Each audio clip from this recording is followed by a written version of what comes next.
All right. Well, welcome everyone to our TUSD virtual junior day. Hoping to impart you with some more information about what it might be like for you to be a student at Tufts and certainly a swimmer or diver within our program. Thought we'd start out with just some intros. We've got three coaches on the Zoom tonight. Uh, like I said, my name's Adam Hoyt. I'm the head swimming and diving coach here at Tufts. This is year 20 for me. Grew up in Connecticut.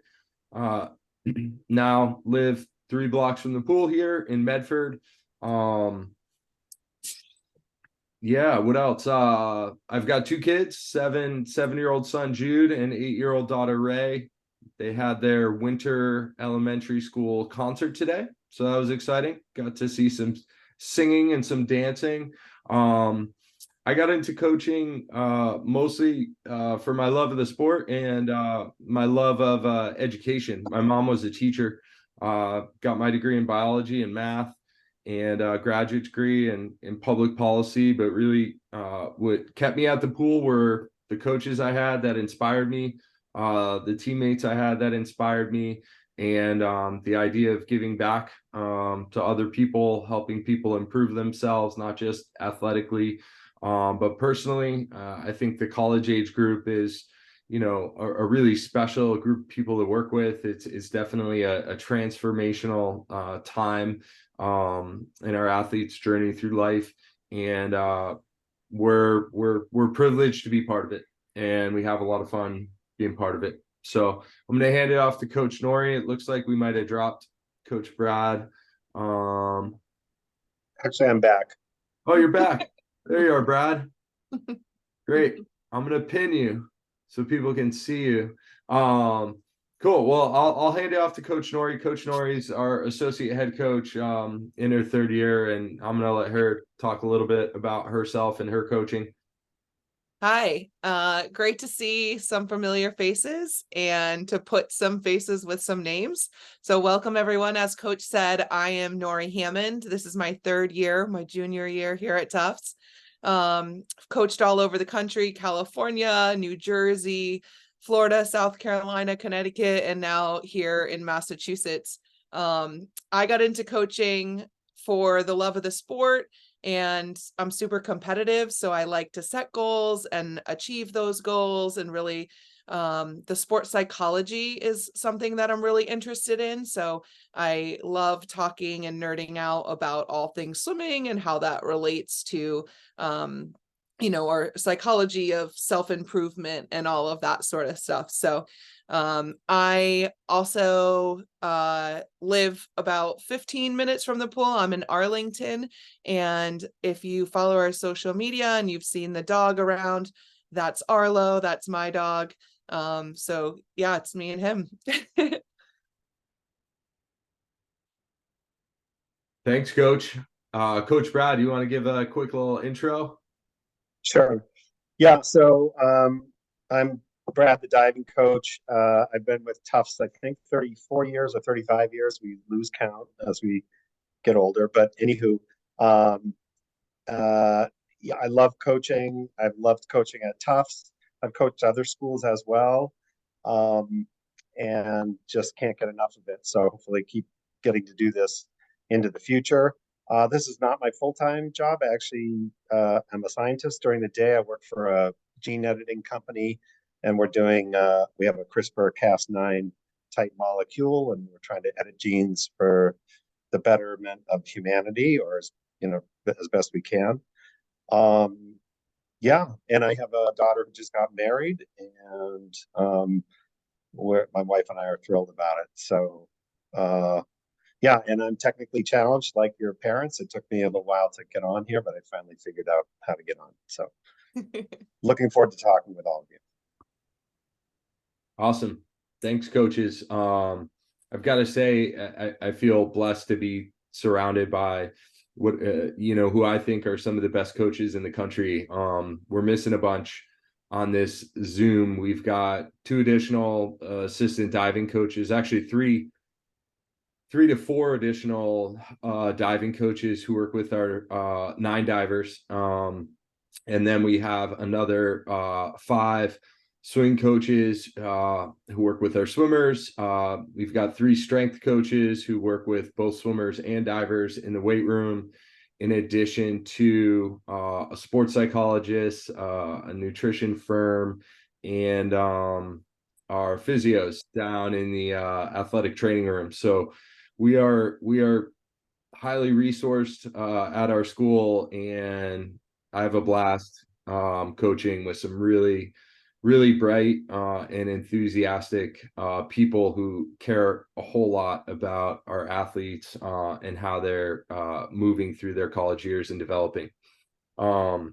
So first, just thing we want to touch on a little bit, people tend to ask, like, what's your philosophy? What's the program philosophy? What's the team philosophy? I typically start by answering that question, just explaining that, from a priority standpoint, we're certainly a value-based swimming and diving team. Our values supersede performance.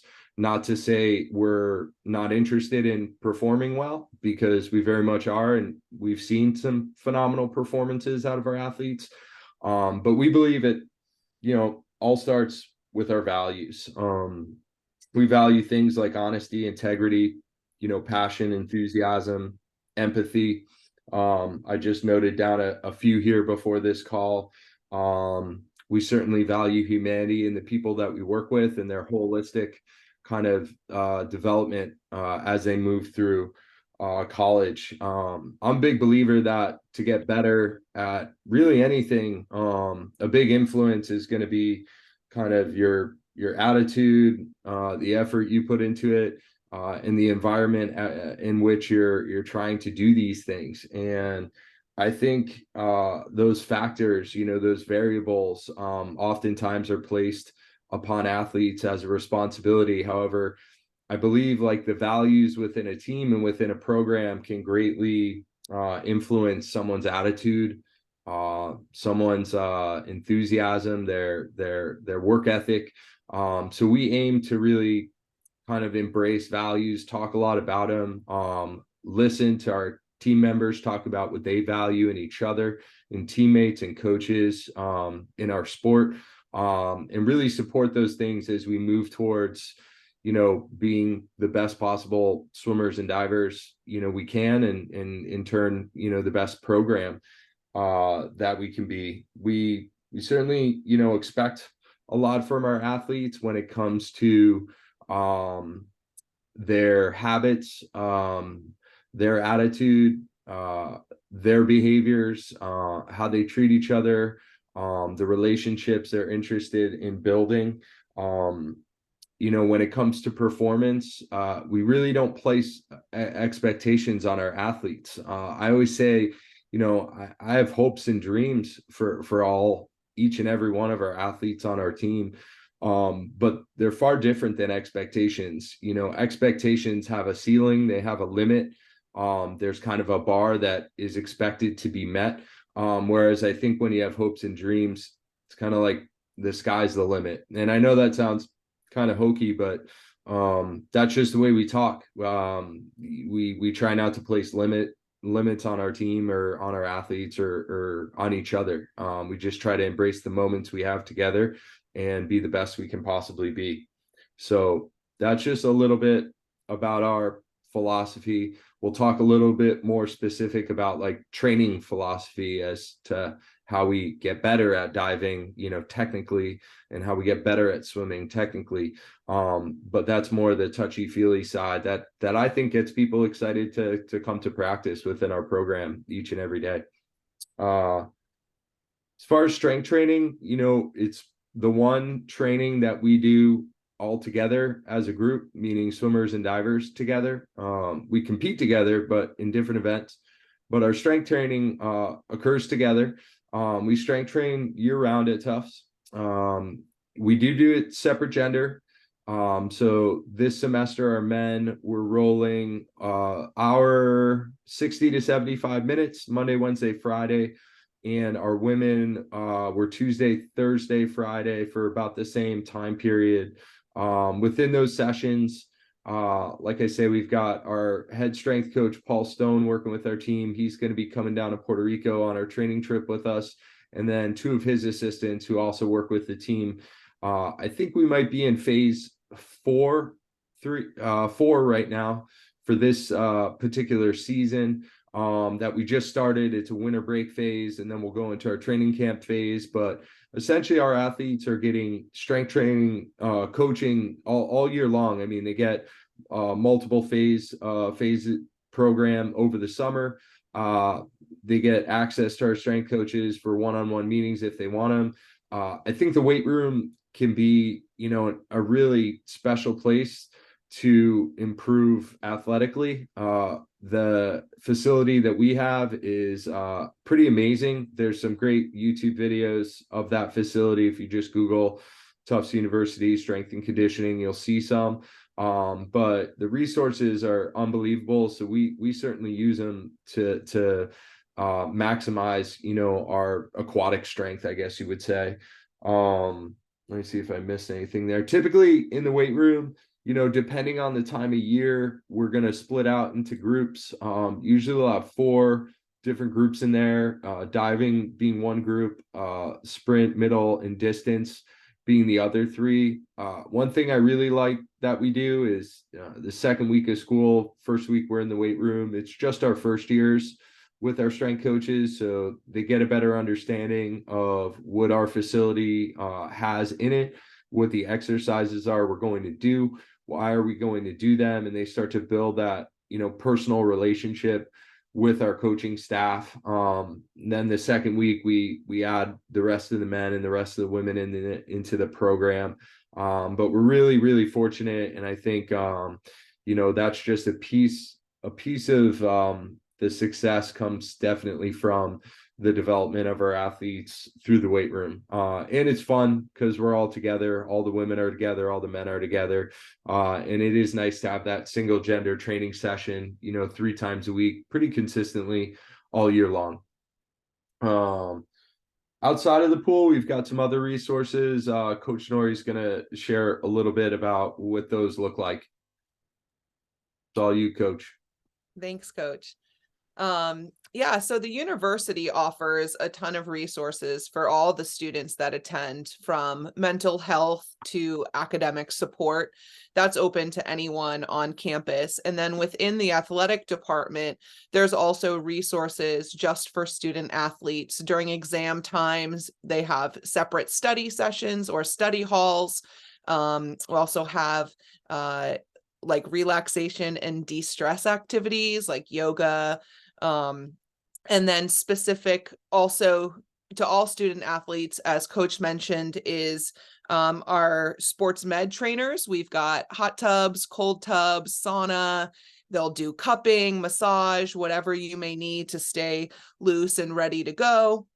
And then for us specifically for the team, as Coach mentioned, we bring in, this year we've brought in a nutrition organization that's done some sessions with our team, and they're doing one-on-one sessions with people who are interested. We've also had a positive psychology coach who has come in and done sessions, like smaller group sessions as well, which has been really nice. And then we have 2 underwater cameras, 3 above water cameras. We love to utilize that resource. And then specific to our team as well, we've got Normatec boots for recovery and Theraguns in the office. So we have a little sort of swim hallway where the athletes will do their homework and they'll put on their Normatec and they'll just kind of do their recovery together. And then we've got a fueling station in the big swim office where we have snacks and drinks and stuff like that for recovery as well. So we have some things that are specific just for our team, and then the athletic department, and then the greater university as well. Sweet. Thanks, Coach. Definitely a lot going on, and our athletes do a lot. athletically and then academically and extracurricularly. I think you all received my kind of mid-season slide deck. If you flip through that, you'll see some of the different organizations that our athletes are involved in, have the opportunity to spend time in. I think, philosophically at Tufts, it's been pretty awesome. Over the 20 years I've been here, and I'm sure the 3 Nori's been here and the 30 plus Brad's been here. One of the neat things about the school is our students are not kind of overwhelmed by their academic studies. Well, I should say that a bit differently. The university does not put them in a position where they feel overwhelmed. They tend to put themselves in that position because they want to do a whole heck of a lot. They have a ton of interests. But I would say the university defines, our students' education as education that occurs not just in the classroom, in the lab, in the library, but also, in the athletic arenas, in the extracurricular spaces, in the social spaces, in the dorms, at the parties. They want the 5,000 plus undergrad students we have from all over the world to interact with each other, share ideas, build relationships, and help improve each other and improve their community. So the academic piece, while you will be challenged at Tufts, there is time to have a multifaceted education, and I think that's really attractive to a lot of people. Obviously, the people who ultimately end up attending, but that's something that's been special. It's not something that I see kind of prioritize, that holistic approach to education that the university takes, that I've really enjoyed and certainly believe in. So a couple questions came through that survey about our recruiting process, our recruiting timeline. What do commitments mean, Coach? When are those occurring? So I'm going to give a very general kind of timeline as to how we recruit, and how you get from necessarily being on this Zoom call to being in one of our suits racing at our meets or competing on the boards. So for us, we spend the majority of this year just getting to know juniors. Our seniors currently, we know them fairly well. Most of them are committed at this point. Our class of 2028 is just about complete. But even at the start of senior year, there aren't too many new faces, names coming into the mix. Over the course of athletes sophomore and junior year, we're mostly email corresponding, might be a phone call here or there, but for the most part, just trying to get to know people, understand what their academic background looks like, their athletic background looks like, and really where their interests lie. We start to have a little bit of movement in our process in the months of May and June. That tends to be the time when the last of the short course swim meets have happened. And at that point in time, we try to identify kind of our top 20 or so women and men that we're going to move forward in the process with. For those athletes who find themselves not inside that relatively small group, we always invite them to stay in touch, and some of whom end up ultimately on our team. They end up improving over the summer between junior and senior year. They end up improving the beginning of senior year. And we've just recently had a couple commitments from women for our class of ED2, and we just need to see a little bit more information on them.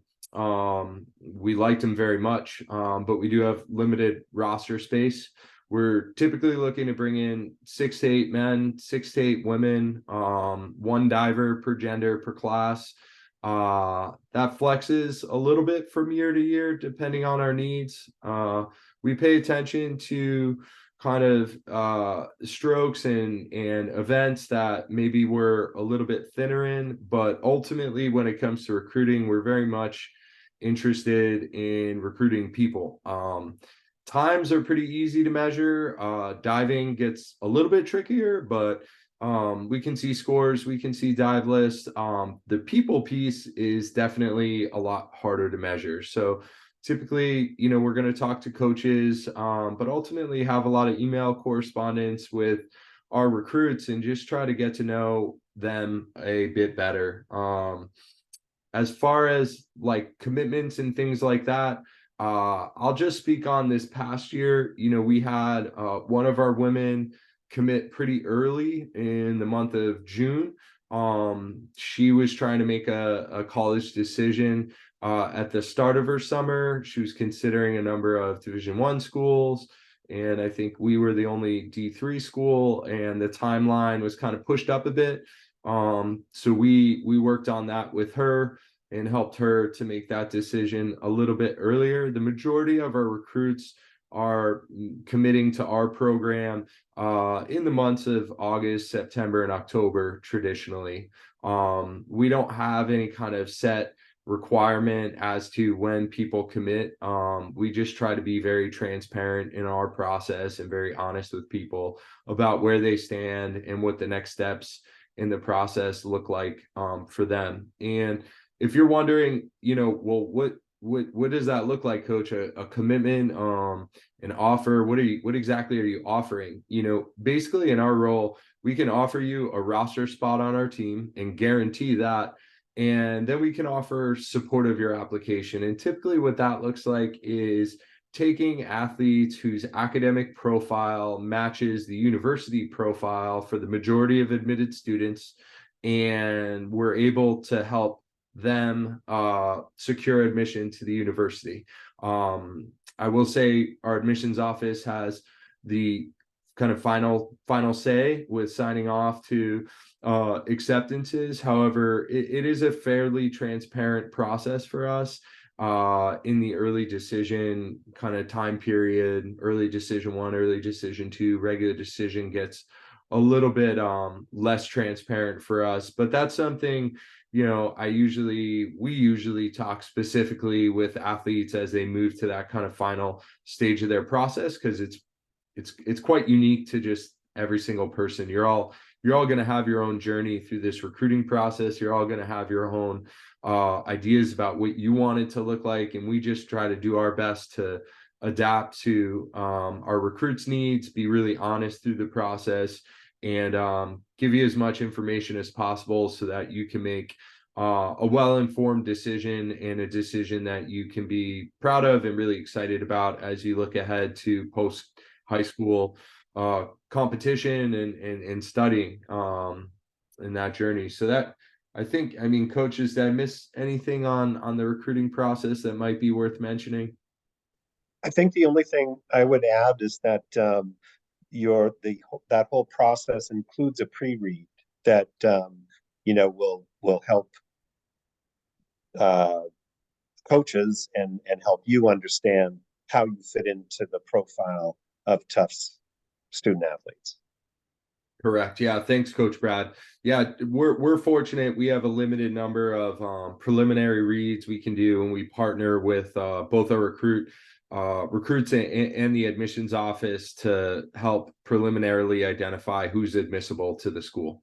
So we're not moving far along in this process and then ultimately having any of our recruits who make a commitment to us be denied. Anyone that we're supporting and offering roster spots to, we fully expect them to be admitted as long as they maintain their academic standing senior year. So that's where the transparency comes in, to what Coach Brad said about our pre-reads. Yeah. And Coach, maybe say something about visiting campus. Yes. Our campus is beautiful. It's always better to meet people in person as opposed to online. We will meet with everyone and anyone who wants to come and talk swimming. It's super fun for us. We're around, Monday through Fridays. Usually carve out about an hour. So, in our spring, we'll be talking about swimming or diving or both, with anywhere from 1 recruit in their family to 4 or 5 recruits in their family all at once. Not because We don't want to have that, special connection with each of you individually. It just tends to be a school that a lot of people visit. So we do kind of prioritize just making sure everyone gets the information rather than only meeting with people who kind of meet our criteria from an athletic standpoint. We will offer around 20-ish official visits. For us, an official visit is like a 9 a.m. to 5 p.m. day trip with our team. It involves, seeing our facilities, meeting with the coaching staff, but mostly involves hanging out with our athletes, going to class, checking out the dorms, eating in the dining halls, and really getting that firsthand experience as to what it's like to be a student at Tufts. So that's something we're typically looking to schedule in April or September. And I did see a question pop up in the chat. Coach, you want to answer that, or I didn't see what it was? It's for me. Yeah, it was about the question was, when would the pre-reads happen? And I think the answer is they can happen at any time. Yeah, basically they're happening anytime between July and December. We as coaches have a very good idea of what Tufts is looking for, so we kind of do our own preliminary read. So if you're feeling like, gosh, coach, I'd really like to get some better insight in February, if we take a peek at a transcript, we have a pretty good idea. Tufts likes to see A's. They're okay with B's, not so much below the B grades, and they like to see our students, or our recruits, I should say, prospects, taking some of, if not most of, the most challenging classes that their current school has to offer. Testing with regard to our pre-read and application is optional. So our testing averages are on our admissions website. And that's usually what we use as a guide as far as helping our prospects understand whether or not they should submit their testing with a pre-read or with their application. But it is optional at Tufts. I know other schools, sometimes they require athletes to submit test scores. We do not. So if you feel like your transcript is the strongest part of your academic profile, then stick with that. If you feel like the testing represents you very well, add that on. Yeah, good. The second part of the question is, are they coach or swimmer initiated?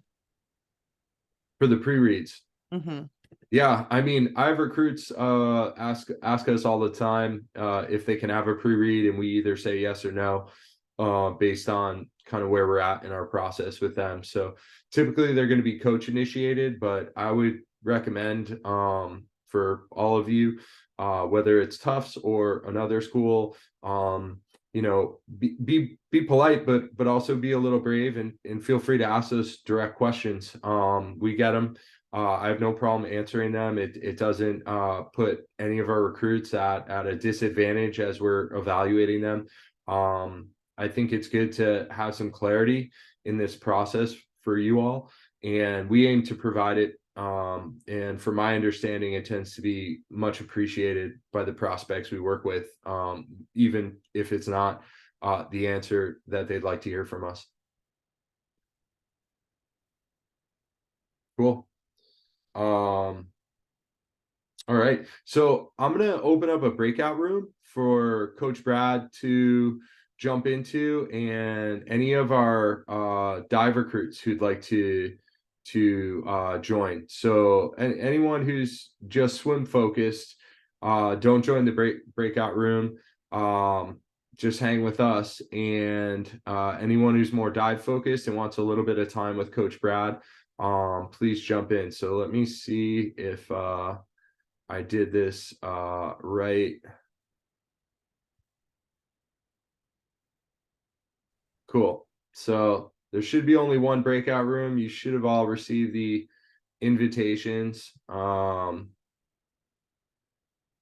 Just by eyeballing things, it's a bit harder for me to see how many divers we have on here, but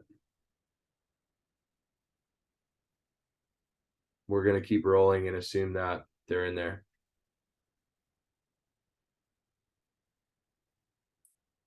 All right. Coach Nori, you want to talk a little bit about swim training? I would love to. I know, it's the fun stuff. All right. So our pretty much standard is we swim 6 2-hour practices a week. So 1 per day, Monday through Saturday.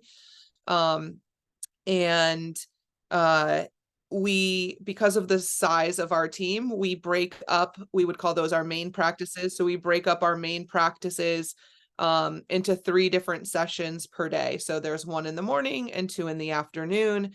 And then in the evenings, we offer our doubles session. So the doubles are optional. At the start of the year, each athlete will meet with one of the coaches one-on-one, and we'll just basically talk about training plan and come up with each individual athlete's groups and events that they're going to target and determine if they're going to do any of those doubles. Obviously, you're going to have people who live more in the distance world are going to do 2 to 3 doubles a week. Your sprinters are probably going to spend more time in the weight room than at a double in the evening. But it just really depends on what your training focus is. So we'll have those one-on-one goal meetings, and we'll get into like group specialization based on the events that you're targeting individually.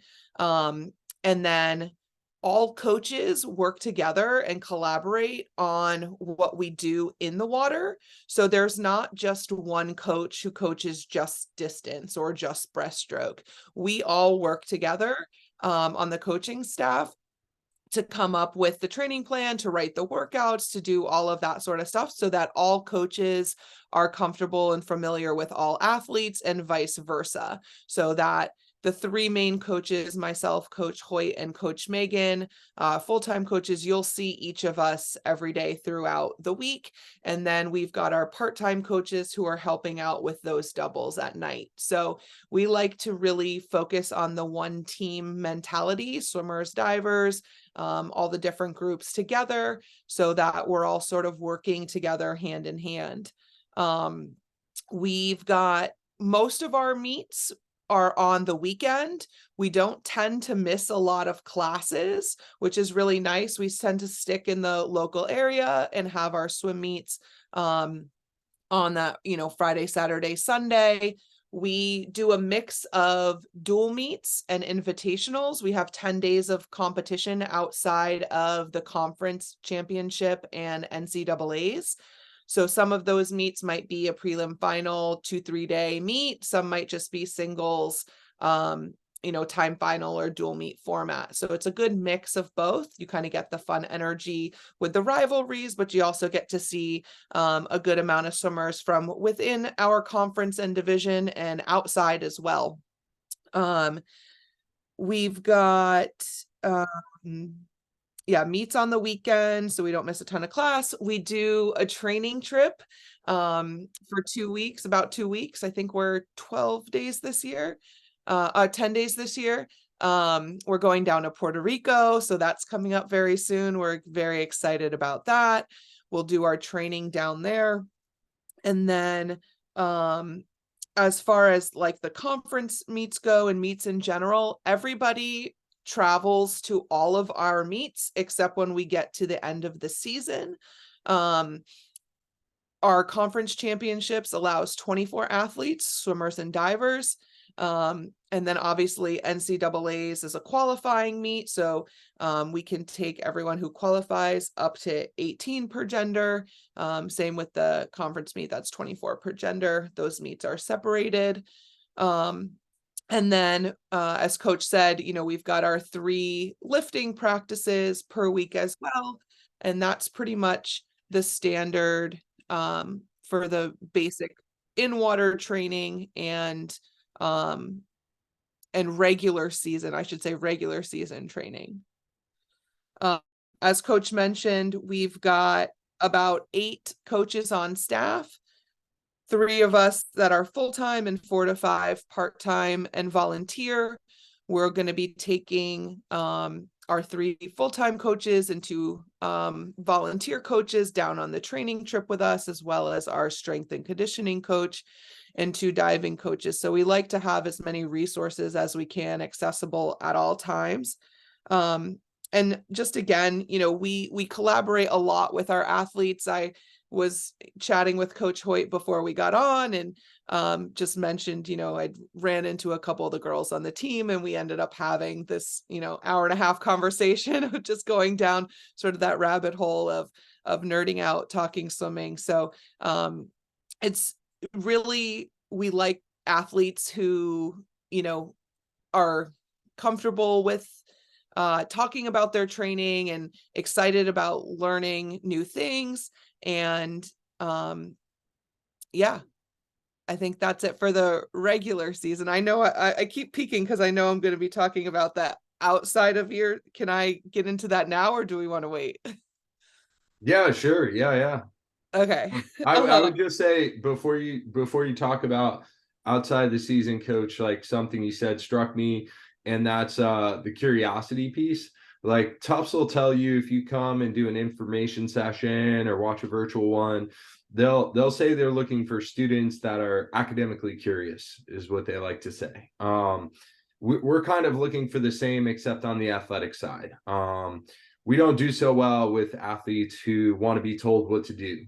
We do really well with athletes who like to share information, share about past experiences, and build a training plan with the help of their coaches. So we certainly love coaching them, and we certainly have a lot of experience to draw from.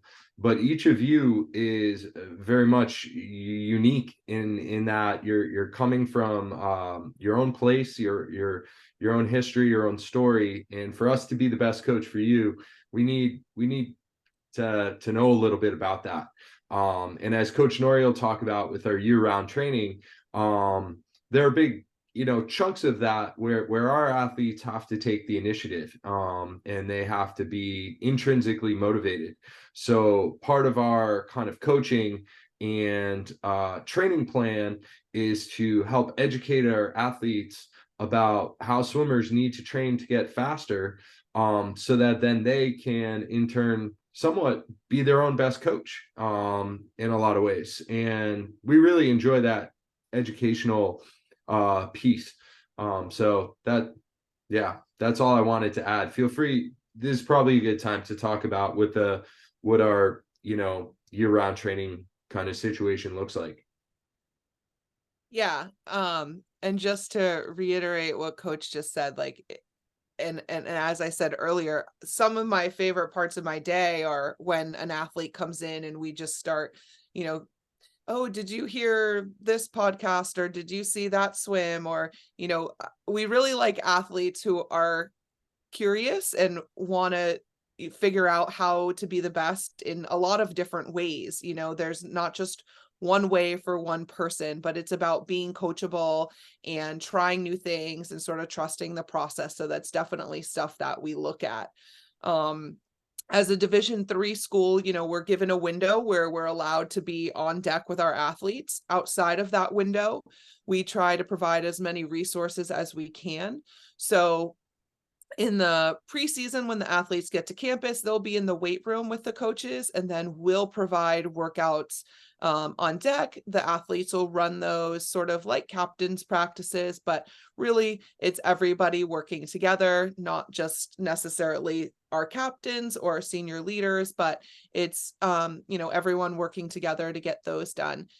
In the winter break right now, it's sort of running the same way, where they come in at different times and they do the workouts that we provide for them. Most athletes will go back to their club programs and they'll swim with their old club teams if they have college groups, or they just want to get back in and see their old club team. But we also do provide winter training packets. So they have workouts that they can do if they're swimming on their own as well. And as Coach mentioned, our strength and conditioning coaches also provide them with that workout packet. In the summer, we have a couple of different varieties of training resources. So some athletes, again, will go home and swim back with their club teams, and they'll compete and race and do all that sort of stuff. For athletes that are local or on campus, we have some of our part-time assistants who run practices at Tufts early in the morning, and they'll run those practices there. And that's obviously like all short course yard and mostly just training and technical work. They're not affiliated with a club, so they don't do meets. And then we also have a co-op with Harvard, BC, but we don't know what's happening with that right now. And is coaches MIT swim with them as well, or BU? Yeah, so the Harvard coaches run the college training program, and they'll invite college athletes to come over there, and the majority of the athletes are in the past have been from us and from Boston College, but then they have a scattering of other colleges that come through. But the coaches who have been coaching the program have just been the Harvard coaches. Right. Yeah, so they'll train out at Harvard, also usually morning hours, and they have a affiliated club team. So we've had some athletes who will train there, which will be long course, and then they'll do some long course meets through that. So between, you know, your home club team, if you're not local, or staying on campus over the summer to work or do research or class or whatever, we've got opportunities to swim at Tufts with our assistants or at Harvard with some of the other local colleges, which is really fun because, you know, they get to meet people from the other Boston area schools, and it creates a fun camaraderie around the city. But those are sort of our out of season training opportunities with the team.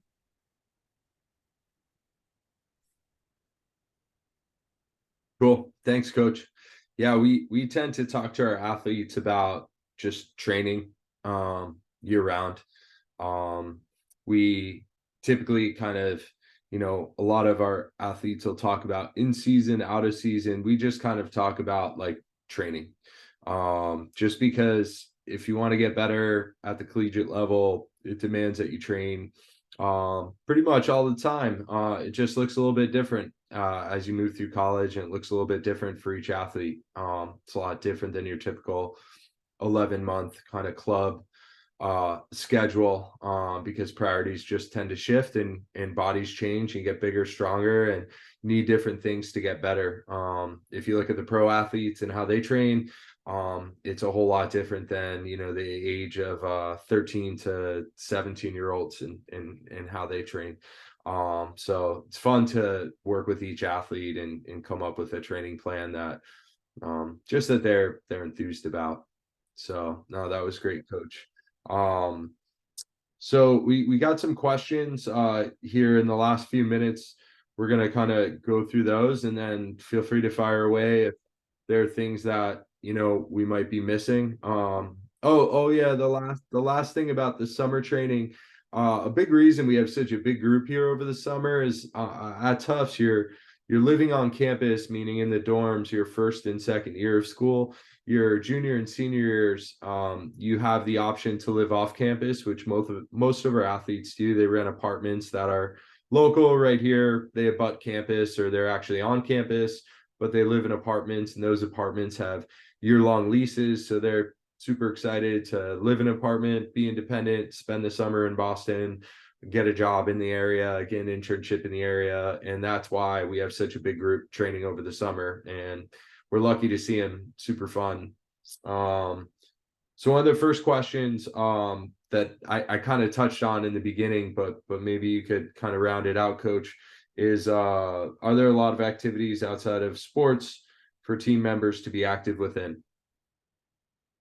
I know I talked about the slide deck and all the different things our athletes are doing. Yeah, absolutely. So there's almost a club for for everything here at Tufts. If you can imagine it, we probably have it. Had some athletes come into the office at the end of year last year, and they're all dressed up, and I was like, "Oh, where are y'all going?"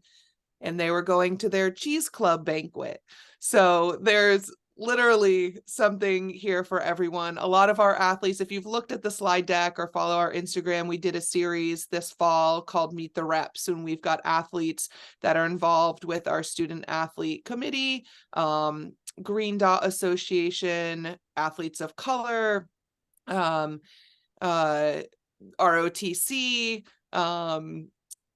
civic life ambassadors. I mean, we've got a full range of athletes that are parts of different organizations. And then we also have athletes that are involved in music and dance and pep band and orchestra. So there's a wide range of interest here. And as Coach said, you know, the university is really looking for people who are curious and who, you know, want to be parts of different things and parts of different organizations. So there's lots and lots of opportunities for those activities outside of the school. And the great thing is, if there's not an organization or a club for something that you're interested in, you can start one.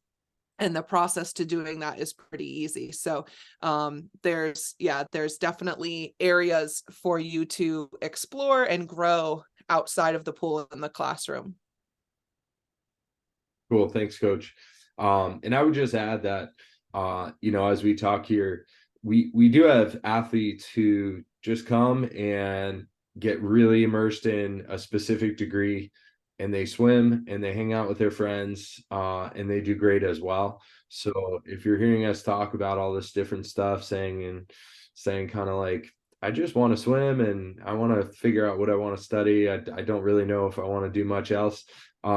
We've got plenty of those people on our team as well. I think, you know, the point we always want to make is the resources are plentiful and they're there for you to access if you choose to. And that last piece is last two pieces is most important. Like, one, the resources are there. Two, it's up to you if you want to access them. So yeah, a couple of the other questions I was going to answer. One was, do athletes receive any additional benefits, housing, early class registration? Unfortunately for us, no. They just get the benefit of hanging out with awesome coaches like 6 days a week for their entire college career. But no, housing tends to work out really well. They do try to house athletes in some of the dormitories that are most close to the athletic center. They've started doing that most recently. And with class registration, and even housing to a certain extent, Tufts is an expensive school, and they aim to support all the students equally. So when it comes to like preferential treatment, what I always tell our recruits is, like, every student at Tufts gets preferential treatment. Like, if you need something, if you need to get into a class, if you need to have specific needs met within a dorm situation, the school makes those accommodations. Like, they make it work for you. So we don't run into a lot of issues, but it also helps that we have 3 different practice times a day.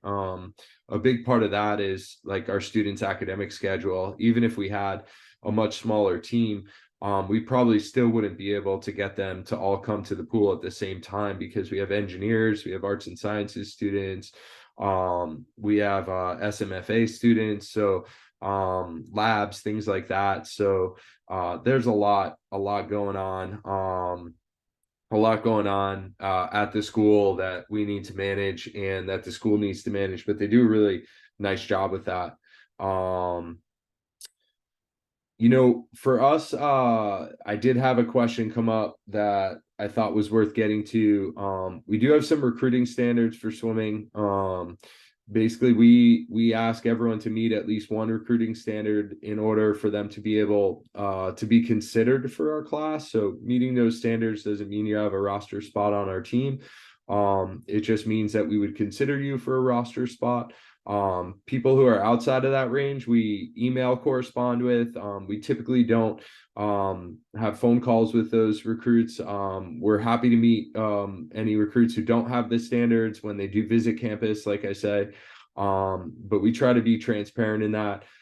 For a number of years now, we haven't had the ability to offer people accepted to the school the opportunity to just kind of walk onto our team or join our team. Our team is filled with 100% of recruited athletes we've given roster spots prior to them arriving on campus.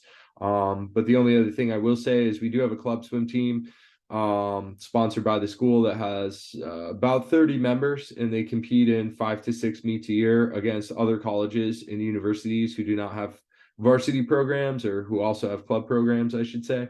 So there are some different things there that are accessible at the school. But I did get a question about those recruiting time standards, and certainly if you have questions about specific to you, feel free to, you know, shoot me or Coach Nori an email, and we'll do our best to answer them. The other question was just cost of attending. I kind of alluded to it a minute ago, saying that, you know, Tufts is an expensive school, which it is. 70% of students receive financial aid. We're a need-based school, so there's no academic scholarships. We point our recruits and prospects towards the net price calculator to have a better sense of what the cost would be for their families. Once you're at the school, we have a lot of our team members that lifeguard, and we're able to fundraise through our group called Friends of Tufts Swimming and Diving, which is mostly alumni and some parents. The past 3 years, we've averaged around $120,000 fundraised, hence how we can hire a nutritionist to work one-on-one with our athletes, why we can bring in a positive psychologist to consult with our athletes, why we can bring 8 coaches to Puerto Rico to help support our team. So we're very fortunate to have a great network behind us of former jumbos and parents who want to help our athletes be the best they can athletically, and help them personally develop as well. Let me make sure I answered that. Yeah, so no merit scholarships. Most of our students you know, are amazing high school students, and typically will qualify for merit scholarships elsewhere. And some of the tough decisions they need to make are, what's the cost differential, and what's the difference in their educational experience, and what's really the right decision for their family. We as coaches, you know, are never gonna have an opinion on that for you. We're not going to try to push you one way or another.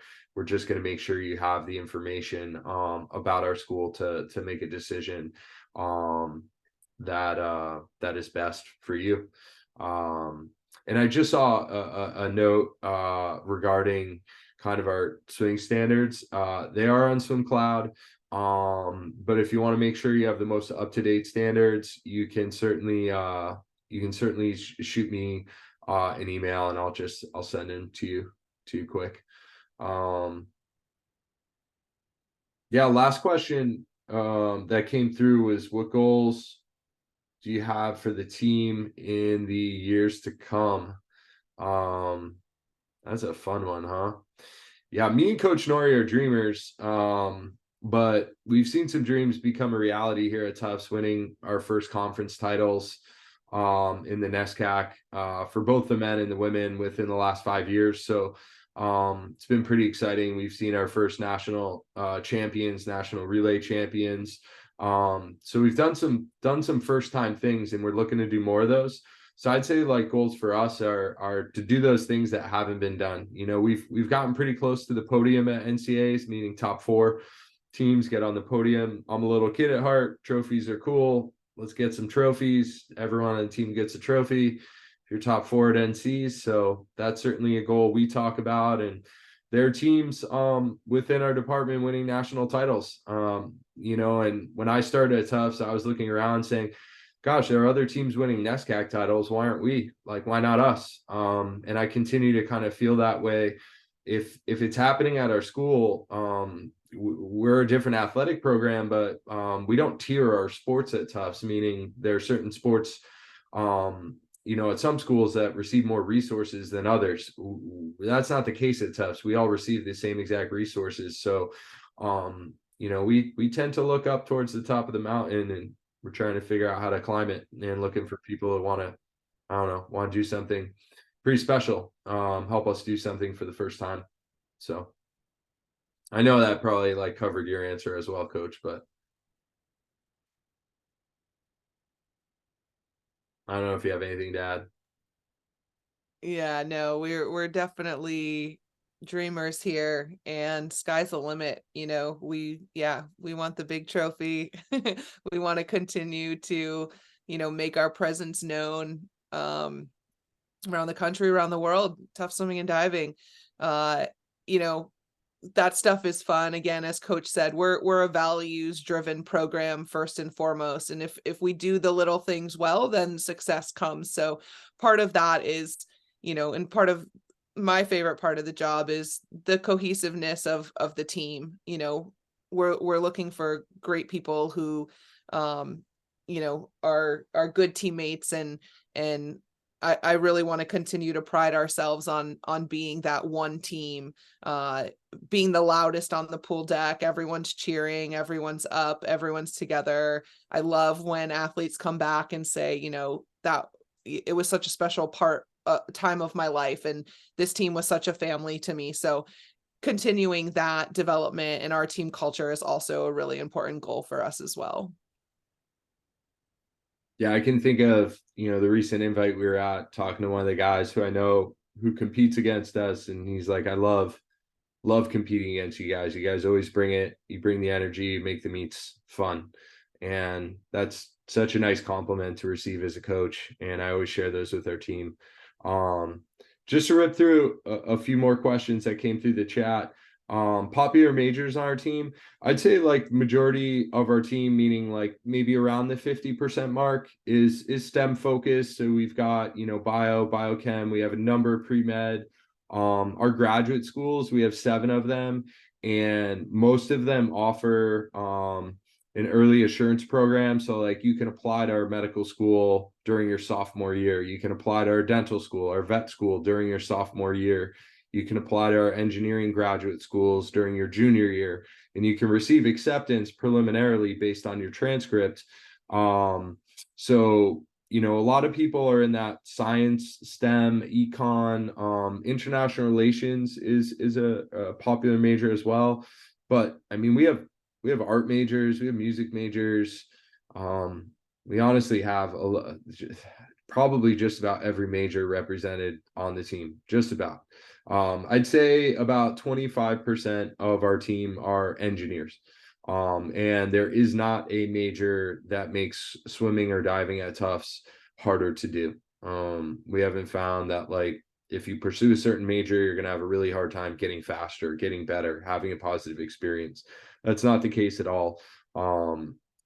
Everyone has the opportunity to fully participate in the program, no matter what their major is. But those tend to be some of the popular ones. Got a message here. Are we recruiting any specific strokes for the class of 2025? I don't think so. We're pretty like deep on both teams throughout. Percentage wise, we tend to end up looking for the same kind of type of people every year when we're talking about athletics, athletic component, and that tends to be people that we think ultimately are going to contribute at the national championship meet. People who are going to be able to swim or dive with that level of competition. In the sprint events, there are more of them on our meet schedule for championships or any meet we go to. So, our classes tend to be more 200 and down focused rather than 500 and up focused. Along those same lines, we're, seeing the time difference to make it to, say, an NCAA level meet or contribute at that, being a little bit smaller when it comes to maybe, trying to hit a B standard or make a cut in a 50 or 100 versus, say, the mile, where we might look at people who might be looking at needing to drop 20 seconds versus 1 second. But we try to have a well-rounded class. We look at all the strokes right now. Both our men and our women are. Our men are pretty deep across the board in all events, which is pretty special. It should be a special year for sure.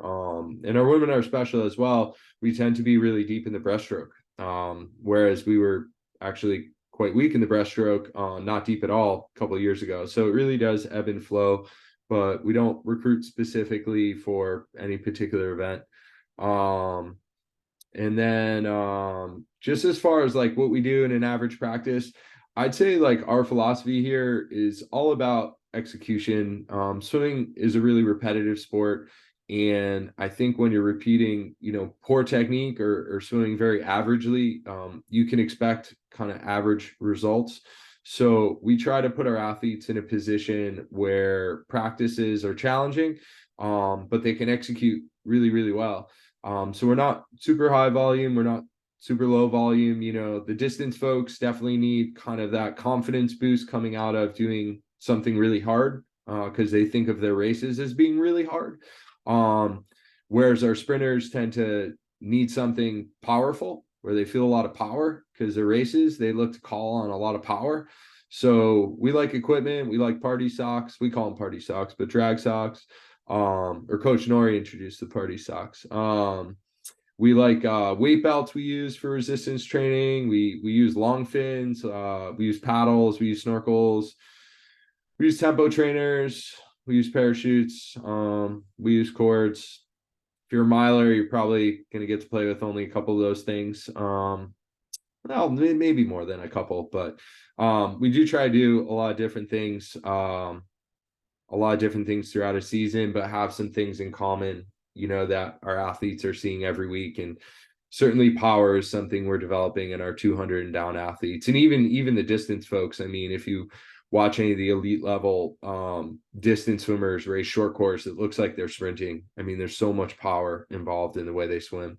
So I think coaches are figuring that out, and that's why you all are going real fast and some of our athletes are going real fast. Study abroad. Yeah, I think because unfortunately due to the pandemic, we really haven't had any study abroad the last 5 years. Prior to that, we'd have a junior here or there. Tufts has a couple great summer programs, and we've kind of partnered and found a couple swim study abroad programs that we push our athletes to over the summer.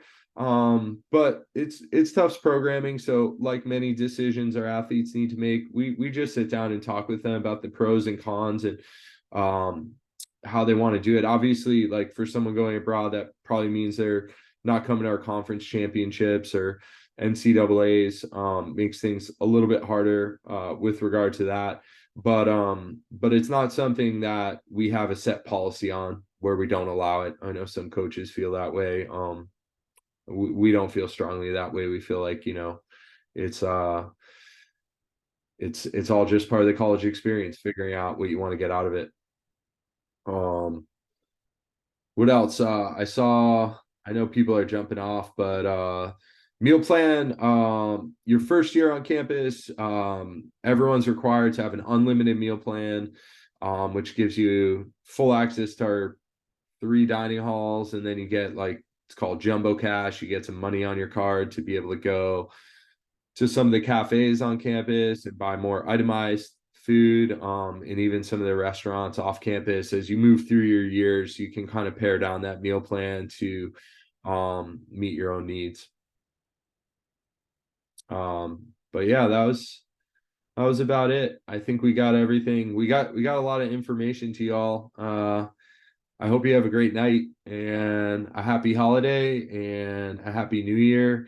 And look forward to following your progress as you move through the rest of your junior year. Good luck with school. I know it's a busy one. Thanks, y'all. Appreciate you. Thank you. Thank you. Thank you. Thanks, everybody.